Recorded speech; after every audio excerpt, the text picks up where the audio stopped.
تعالوا اسمعوا. مميزات الاونلاين بيزنس. ميزة عجبتني المساعدة اللي لقيتها من أول ما سجلت الاسم والإيميل بتاعه أونلاين.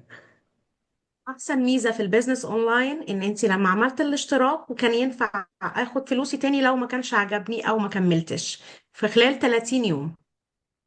أكتر حاجة بسطتني إني لما دفعت ال 149 كل المعلومات وصلتني وموجودة بالعربي وبالإنجليزي، وده ساعدني على إني أفهم وأعرف كل التفاصيل.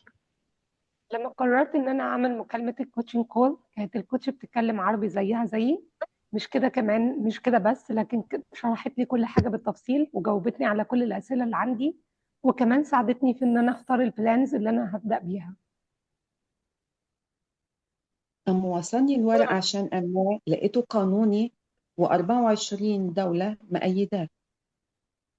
من أهم المميزات اللي شجعتني إن مش لازم يكون عندي أي خبرة في مجال الأونلاين أو حتى السوشيال ميديا، لأنه كله موجود في التريننج.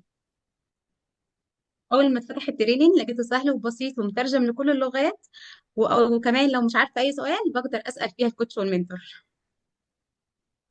ومن احلى المميزات ان احنا مش بنشتغل لوحدنا، وفي كوميونتي كبيره من العرب وبيعملوا لنا اجتماعات اسبوعيه.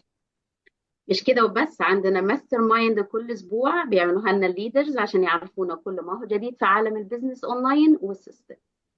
واحنا كمان لسه مكملين.